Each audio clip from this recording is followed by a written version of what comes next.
These are all very early, from the 600s BC, the 7th century BC, which is at the time still of the first temple period. You have to assume that this is similar somewhat to what was in Canaanite, but it's not. This is Cyprus. And obviously these bulls have to do with Baal.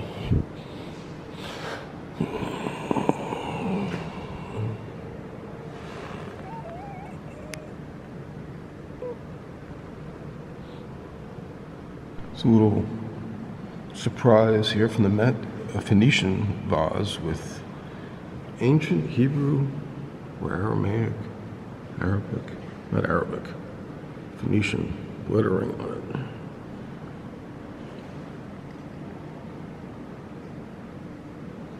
According to the Met, this is from, let's see, from the 7th century, around 600s, also around the time of the first temple. Okay, now according to this, the following thing I'm going to show you is very old Kipirat from Cyprus, perhaps 1200 BC. And they really don't understand it, and it was lost in the museum, listed under the Oceania collection and the African collection, which goes to show you that early tribal cultures can be similar regardless of where they are around the world. To some degrees, there's a thread of humanity everywhere, evidently. It is bizarre, to say the least. That looks like a big penis, to say the least. But it's got breasts like a woman, so who knows what kind of deity that is. Anyway, taking a look.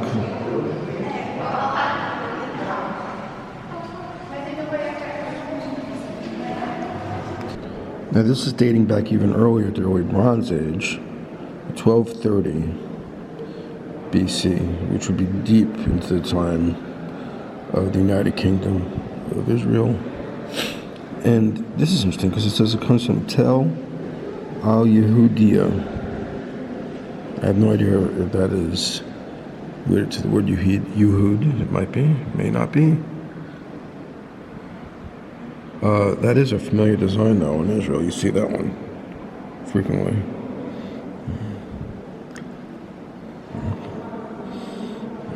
It's funny, it says on the wall that this is prehistoric. Maybe it is. It seems to me, though, that at this time there should have been writing. Okay, the Phoenicians clearly had writing. Around 1200. Here's some styles that might you see also in Israel. And these again are in Cyprus, early Cyprus.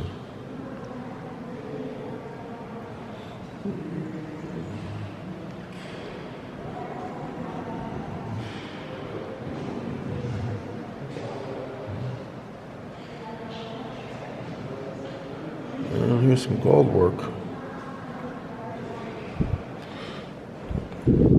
Literate or not, these people had skills that had to be passed on. Not easy to pass this on without having some type of written language.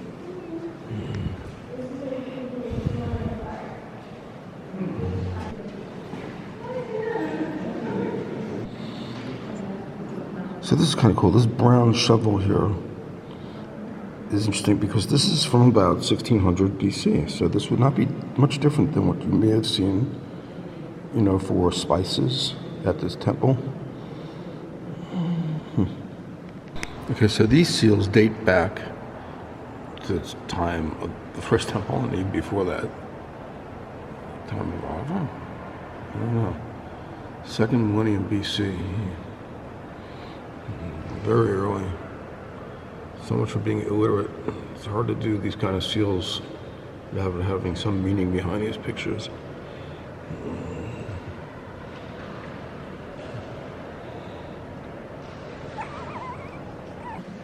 Now this would be smack in the middle of the time of the Second Temple. And it's Assyrian.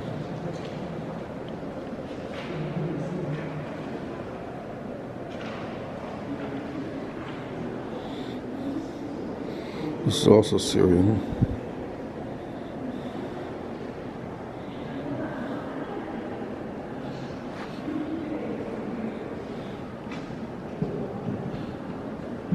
And coming up here, it's a fascinating little piece. Cuneiform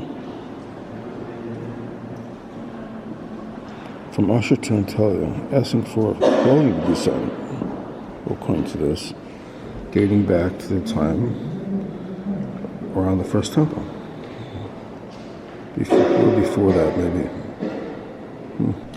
Now here I am tucked into an area that is basically covering the second millennium. And here, the Metropolitan has inappropriately put these lovely coins, which are from Sequoid coins. These are actually very close to being Israeli coins, what you would have seen in ancient Israel, around 300 BC. Temple sacrifices, shekels, and so on. I don't know why they're here. Everything else here is from the 12th century BC. So it just seems to be arbitrarily put here. And if you don't know to look for it, you'll never find it. But now you can find it because I recorded it. Thank you. You're welcome. Now, according to the poster here, these are weights for shekels, for weighing whatever is available back then. If you understand it correctly.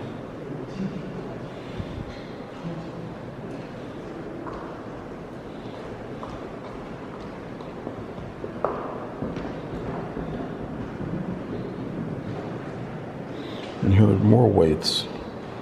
Weights in the size of a duck. From Cyprus. And from Nimrod, another one, the weight of the size of a duck. A weight that looks like a duck. Fascinating. And here are weights that look like frogs. Somebody had a sense of humor.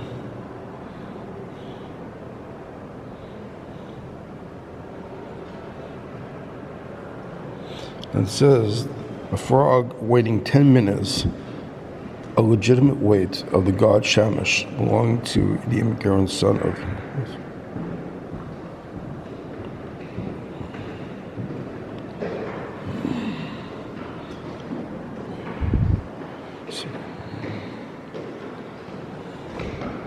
And something's missing over here.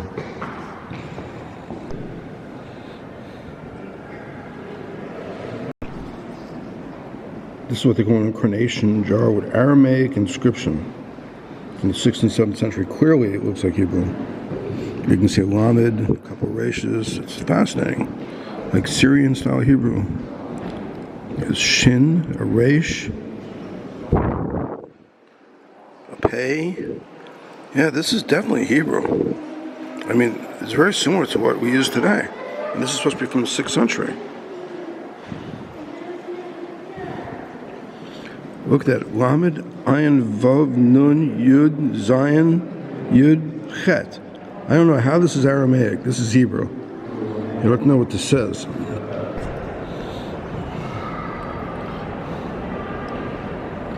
So these are from Ur.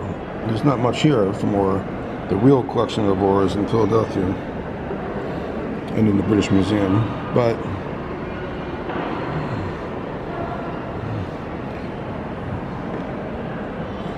when you see these in multiple museums, you start to really understand the iconography.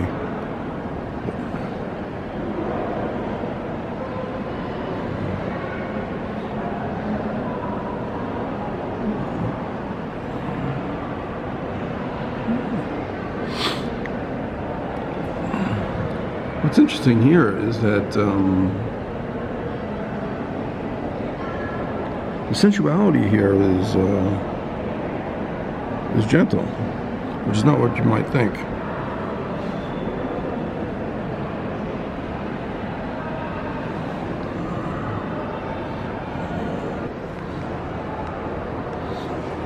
More cuneiform.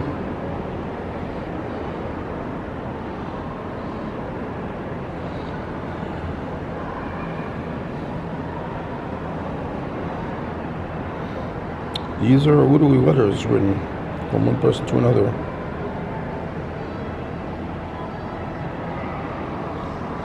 It's interesting. It says every day. It says there's an envelope and a postscript. Aha. Chrome. Like Groucho Marx.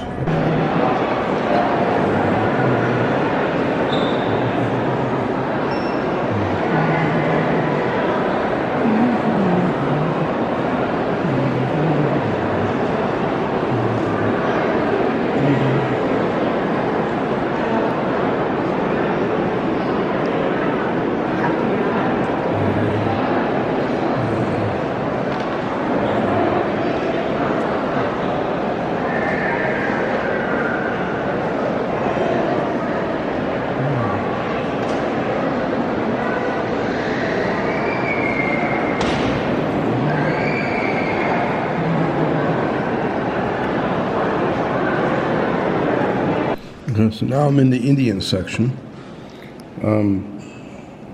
Much of this is influenced by Greek art, and it must be later date, therefore around the 1st century. It says AD, 1st century BC. Here's some coins, which are always interesting. And the great Kushan rulers minted these gold coins in the 2nd and early 3rd centuries to follow the Roman weight standards. So, there's definitely Roman influence at this point. As far away as India. That's rather interesting, actually. And there's one hungry guy. Okay, so this is art from around India.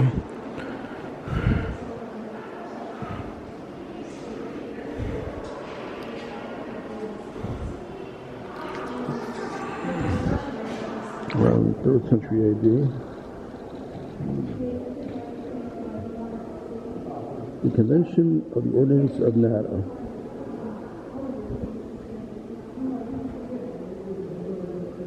In limestone.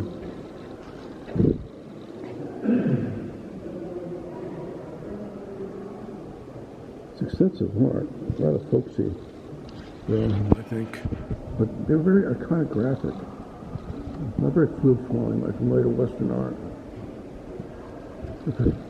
Almost like Byzantine, perfecting a single image over multiple generations over and over again.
This is fascinating because it comes from the Swat Valley, which is where most of the trouble in the world comes from at the moment.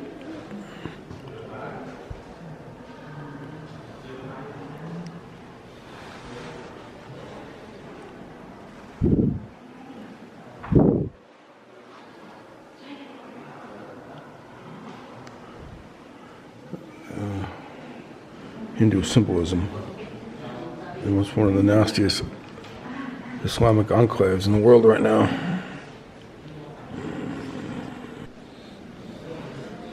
In fact, most of this comes from the Swat Valley.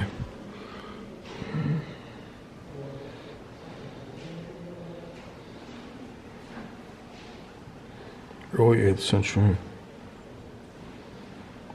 I assume that means AD, 800, Middle Ages.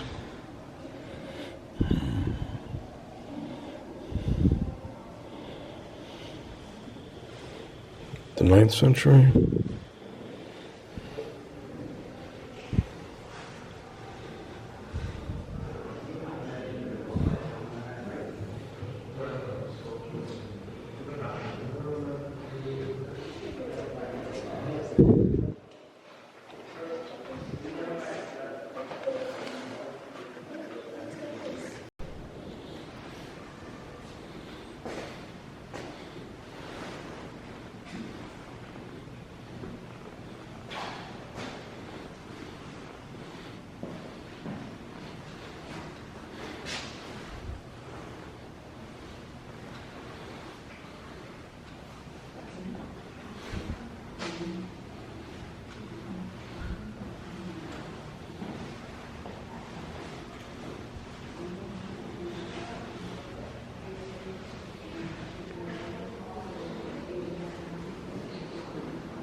Looks a little bit like what Tagato tried to do. But he couldn't get his models to stay in their positions like that, so he did the best he could.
It's a nice corner of the museum.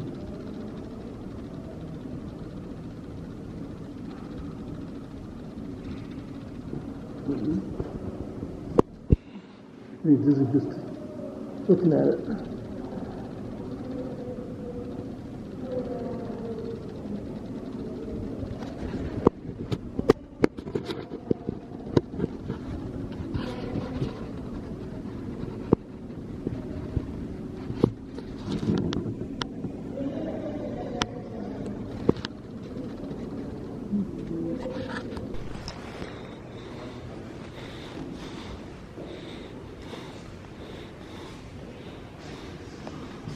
It's a huge Asian section, it really is. Just this area of India and Southeast Asia feels like it's half the size of the museum.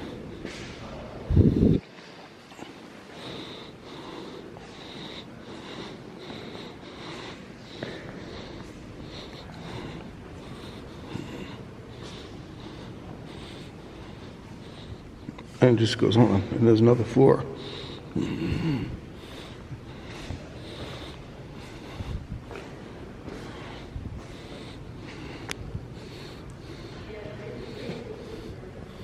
Love the elephants. The elephants are cool.